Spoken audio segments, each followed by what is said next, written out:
ವೀಕ್ಷಕರೇ ನಮಸ್ಕಾರ. ನಮ್ಮ ಹಳ್ಳಿ ಸುದ್ದಿ ಯೂಟ್ಯೂಬ್ ಚಾನಲ್ಗೆ ಸ್ವಾಗತ. ಕರ್ನಾಟಕ ರೈತರಿಗೆ ಬೆಳೆ ಸಾಲದ ಜೊತೆಗೆ ವಿಮಾ ಸೌಲಭ್ಯ ಕೂಡ ದೊರೆಯಲಿದೆ. ಹೌದು, ಇದರ ಬಗ್ಗೆ ಸಂಪೂರ್ಣವಾದ ಮಾಹಿತಿಯನ್ನ ಈ ವಿಡಿಯೋದಲ್ಲಿ ತಿಳಿಸಿಕೊಡ್ತಾ ಹೋಗ್ತೇವೆ. ದಯವಿಟ್ಟು ಸ್ಕಿಪ್ ಮಾಡದೆ ನಮ್ಮ ವಿಡಿಯೋನ ಸಂಪೂರ್ಣವಾಗಿ ನೋಡಿ. ಹಾಗೆ ನೀವು ನಮ್ಮ ಚಾನಲ್ ಅನ್ನ ಸಬ್ಸ್ಕ್ರೈಬ್ ಆಗಿಲ್ಲ ಅಂತಂದ್ರೆ ಈ ಕೂಡಲೇ ಸಬ್ಸ್ಕ್ರೈಬ್ ಆಗಿ ಹಾಗೆ ಬೆಲ್ ಐಕನ್ ಕ್ಲಿಕ್ ಮಾಡಿ ಆಲ್ ಅಂತ ಸೆಲೆಕ್ಟ್ ಮಾಡಿ.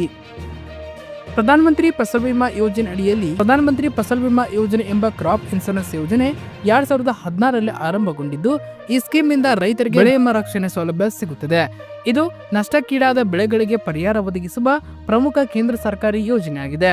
ಈ ಯೋಜನೆಯ ಪ್ರಮುಖ ಲಕ್ಷಣವೇನೆಂದರೆ, ರೈತರು ಯಾವುದೇ ಬ್ಯಾಂಕ್ ಕ್ರಾಪ್ ಲೋನ್ ಪಡೆದುಕೊಂಡಿದ್ದರೆ ಆ ಸಾಲದ ಜೊತೆಗೆ ಬೆಳೆ ವಿಮಾ ಪ್ರೀಮಿಯಂ ಕೂಡ ಸ್ವಯಂಚಾಲಿತವಾಗಿ ಇನ್ಶೂರೆನ್ಸ್ ಆಗಿರುತ್ತದೆ. ಇದರಿಂದ ಪ್ರತ್ಯೇಕವಾಗಿ ರೈತರು ವಿಮೆಗೆ ಅರ್ಜಿ ಹಾಕಬೇಕಾದ ಅವಶ್ಯಕತೆ ಇರುವುದಿಲ್ಲ.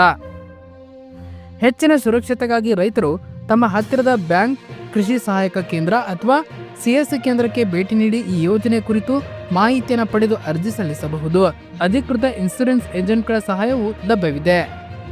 ಅರ್ಜಿಗೆ ಅಗತ್ಯವಿರುವ ದಾಖಲಾತಿಗಳು: ಆಧಾರ್ ಕಾರ್ಡ್, ಜಮೀನಿನ ಪಹಣಿ, ಬ್ಯಾಂಕ್ ಖಾತೆ ವಿವರಗಳು, ರೈತರ ತಮ್ಮ ಪಾಲಿಗೆ ಬರುವ ಪ್ರೀಮಿಯಂ ಶೇಕಡ 1.5ರಿಂದ 5ರಷ್ಟು ಮೊತ್ತವನ್ನ ಮಾತ್ರ ಪಾವತಿಸಬೇಕಾಗುತ್ತದೆ.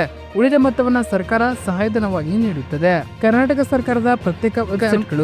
ಸರ್ಕಾರದ ಸಹಕಾರದಿಂದ ರೈತರು ಈಗ www.samskarana.com ಗೆ ನೀವು ಭೇಟಿ ನೀಡಿ ಅಲ್ಲಿ ಕೂಡ ನೀವು ಅರ್ಜಿಯನ್ನ ಸಲ್ಲಿಸಬಹುದಾಗಿದೆ.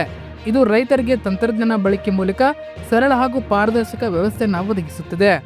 ರಾಜ್ಯ ಸರ್ಕಾರವು ಬೇರೆ ಬೇರೆ ಜಿಲ್ಲೆಗಳಿಗೆ ವಿಭಿನ್ನ ಇನ್ಶೂರೆನ್ಸ್ ಕಂಪನಿಗಳನ್ನು ನಿಗದಿಪಡಿಸಿದೆ. ಇದರಲ್ಲಿ ಸರ್ಕಾರಿ ಮತ್ತು ಖಾಸಗಿ ಕಂಪನಿಗಳು ಸೇರಿವೆ. ಉದಾಹರಣೆಗೆ agriculture insurance company of India ಹಾಗೂ ಟಾಟಾ ಏಜ್ ಮತ್ತು ಇನ್ನಿತರ ಕಂಪನಿಗಳು ಪಾಲ್ಗೊಂಡಿರುತ್ತವೆ.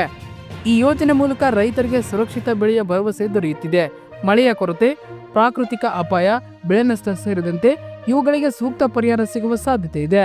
ರೈತರು ಈ ಯೋಜನೆಯಲ್ಲಿ ಭಾಗವಹಿಸಿದರೆ ಕೇವಲ ನಷ್ಟ ತಪ್ಪಿಸಿಕೊಳ್ಳುವಷ್ಟು ಮಾತ್ರವಲ್ಲ, ಆದರೆ ತಮ್ಮ ಭವಿಷ್ಯದ ಕೃಷಿಗೆ ಭದ್ರತೆ ಒದಗಿಸಬಹುದು.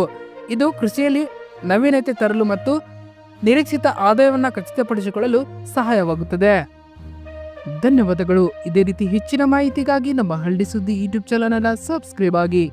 ಧನ್ಯವಾದಗಳು.